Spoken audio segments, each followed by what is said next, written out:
Everybody and welcome back to the intense studies YouTube channel. कैसे हो आप सब? आई होप सब अच्छे होंगे और सबकी तैयारी काफ़ी बेहतरीन तरीके से चल रही होगी।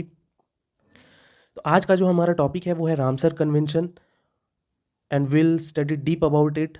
कब बना, क्यों बना, कैसे बना, सब कुछ जानेंगे इसके बारे में, क्योंकि हमें पता है कि यूपीएससी के पॉइंट ऑफ व्यू से ही कितना ज़्यादा इंपॉर्टेंट टॉपिक है। So let's get started. अच्छा, एक बात बताओ, रामसर वर्ड सुनने के बाद ऐसा नहीं लगता है कि वो इंडिया में ही कोई एक ऐसा प्लेस है जिसका नाम है रामसर? ठीक है, सुनने के बाद ऐसा लगता है ना, पर ऐसा नहीं है। रामसर जो है वो ईरान में एक प्लेस है जहाँ पे कुछ कंट्रीज़ जो हैं वो बैठ के मीटिंग करी थी और मीटिंग करने के बाद रामसर कन्वेंशन बनाया था। रामसर कन्वेंशन और convention on wetland of international importance क्यों बनाया था? कंजर्वेशन करने के लिए। किसका कंजर्वेशन करने के लिए? वेटलैंड का कंजर्वेशन करने के लिए। ठीक है, साइन कब किया गया था? 2 फरवरी 1971 को साइन किया गया था। ठीक है, अच्छा, 1975 में इसको लागू किया गया था। ठीक है, लागू क्यों किया गया? लागू इतना लेट क्यों किया गया? क्योंकि देखो, कोई भी कन्वेंशन तब तक लागू नहीं होता है जब तक कि मिनिमम नंबर ऑफ कंट्रीज उसको रेटिफाई नहीं करती है।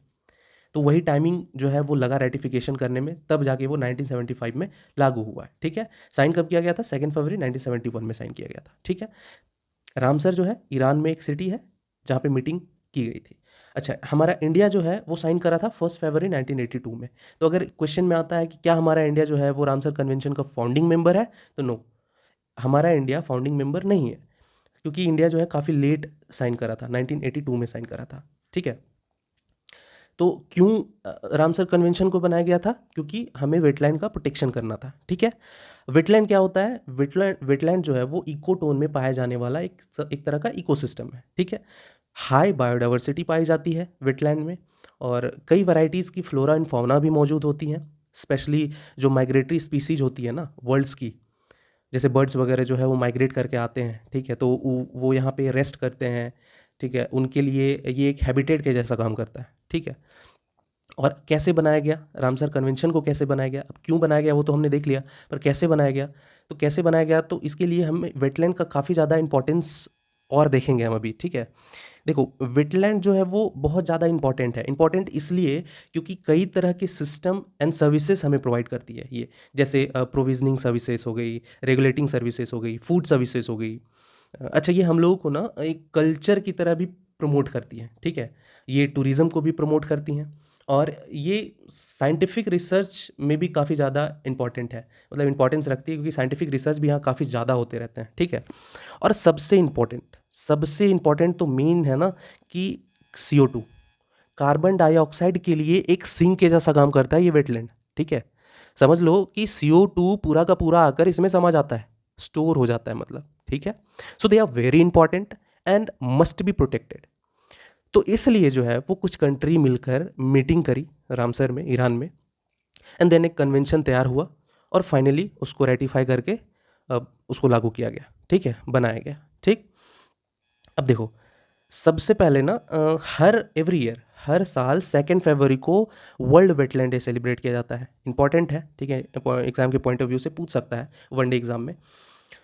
पहला वेटलैंड जो डेजिग्नेट किया गया था अंदर रामसर साइट, वो कोबोग था, कोबोग पेनिनसुला था, जो कि लोकेटेड है ऑस्ट्रेलिया में। 1974 में किया गया था। ठीक है, देखो यही है कोबोग पेनिनसुला, यही पे है, यही है।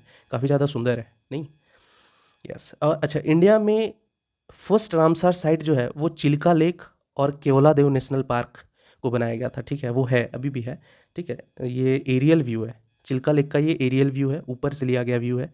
ठीक है, और ये केवलादेव नेशनल पार्क है, ये बर्ड सेंचुरी भी है, इसको बर्ड सेंचुरी भी बोलते हैं। ठीक है, और सबसे जो इंडिया का छोटा वेटलैंड है वो रेणुका नेशनल पार्क है। रेणुका नेशनल पार्क भी है, वेटलैंड भी है। ठीक है, कहाँ पे है? हिमाचल प्रदेश में। ठीक है, स्मॉलेस्ट है, सबसे स्मॉलेस्ट है इंडिया में। और सबसे लार्जेस्ट कौन सा साइट है इंडिया का? वो सुंदरबन है। सुंदरबन है, लार्जेस्ट रामसर साइट है इंडिया में। ठीक है, ये देखो, ये सुंदरबन में मैंग्रोव फॉरेस्ट भी पाए जाते हैं, ये सब मैंग्रोव ट्रीज़ है। ठीक है, किसी दिन और बात करेंगे मैंग्रोव ट्रीज़ के बारे में कि इसका क्या इंपॉर्टेंस होता है, क्यों इसके जो रूट्स है वो बाहर निकले हुए होते हैं, इसके क्या इंपॉर्टेंस है। ठीक है, बायोडाइवर्सिटी कितना रीच होता है यहाँ पे, ये भी हम देखेंगे। ठीक है, अब हम मॉन्ट्रेक्स रिकॉर्ड के बारे में पढ़ेंगे, बट बिफोर दैट अब एक चीज़ और है कि रामसर कन्वेंशन की जो रामसर लिस्ट है, इसको इस तरीके से समझो कि ये एक तरह का डायरी है। ठीक है। रामसर कन्वेंशन में एक तरह का ये डायरी है और इसमें कंट्रीज़ ज्वाइन करती हैं और ज्वाइन करने के बाद अपने अपने कुछ वेटलैंड्स को इसमें ऐड ऑन करती है, मतलब इस डायरी में लिखती हैं, ठीक है। क्यों डायरी में लिखती हैं? क्योंकि वेटलैंड्स को स्पेशल प्रोटेक्शन मिले, स्पेशल को कोई डिग्रेड ना कर सके, तो इसलिए जो है वो ऐड ऑन करती हैं और उनको स्पेशल प्रोटेक्शन मिलता है, ठीक है। अब मॉन्ट्रेक्स रिकॉर्ड की बात करें तो मॉन्ट्रेक्स रिकॉर्ड जो है ना वो रामसर की इसी डायरी में एक और पेज समझ लो है, एक और पेज जो है वो जुड़ गया है या है उसमें ऑलरेडी, उसी को मॉन्ट्रेक्स रिकॉर्ड कहते हैं। तो उस पेज में अब क्या कुछ लिखा गया है वो हम आते हैं, इसको देखते हैं।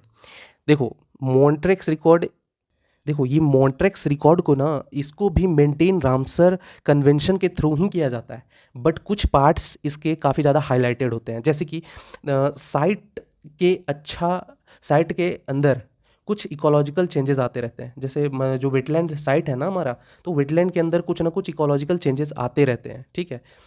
अब क्यों आते रहते हैं? क्योंकि maybe because of urbanisation, maybe technological development, maybe pollution, maybe other human interference. कहने का मतलब ये है कि किसी भी वजह से अगर चेंजेस आ रहे हैं तो आप डायरी में अलग से लिखवा सकते हैं ताकि उस पर ना स्पेशल ध्यान दिया जाए और इस वेटलैंड को स्पेशल प्रोटेक्शन दिया जाए, ठीक है। तो यही मॉन्ट्रेक्स रिकॉर्ड है। मॉन्ट्रेक्स रिकॉर्ड में क्या है, ये एक तरह का, जैसे यहाँ पे रजिस्टर लिखा हुआ है, ठीक है। तो हमने क्या आपको एग्जांपल में एक सेट करके बताया कि एक डायरी है, डायरी में रामसर साइट की डायरी में एक पेज है, वो मॉन्ट्रेक्स रिकॉर्ड लिखा हुआ उसमें, ठीक है। वो मॉन्ट्रेक्स रिकॉर्ड है। मॉन्ट्रेक्स रिकॉर्ड में क्या होता है कि ये भी मेंटेन तो किया जाता है उसी से, पर इसके कुछ क्राइटेरियाज हैं, और क्राइटेरियाज क्या हैं, कैसे हैं, जो कि वेटलैंड में कुछ अगर चेंजेस हो रहे हैं तो वो चेंजेस आप अलग से लिखवा सकते हैं उस डायरी में, और आप लिखवाइएगा तो उस एरिया पे ज़्यादा फोकस किया जाएगा, उस वेटलैंड के उस एरिया पे ज़्यादा फोकस किया जाएगा, उसको प्रोटेक्शन ज़्यादा दिया जाएगा, एक तरह का अलग स्पेशल प्रोटेक्शन दिया जाएगा, ठीक है। तो ये अब डेफिनेशन है, register of wetland site on the list of wetlands of international importance where changes in ecological character, मैंने अभी बताया था, हैव अकर्ड, आर अकरिंग और लाइकली टू अकर, ठीक है, as a result of technological development, pollution और other human interference, maintain as a part of Ramsar list, ठीक है। अब देखो यूपीएससी ना कुछ साल पहले क्वेश्चन पूछी है, ठीक है, कुछ साल पहले मे बी 4-5 साल पहले पूछी है ये क्वेश्चन कि कौन सी साइट को मॉन्ट्रेक्स रिकॉर्ड में डाला जा सकता है, ठीक है।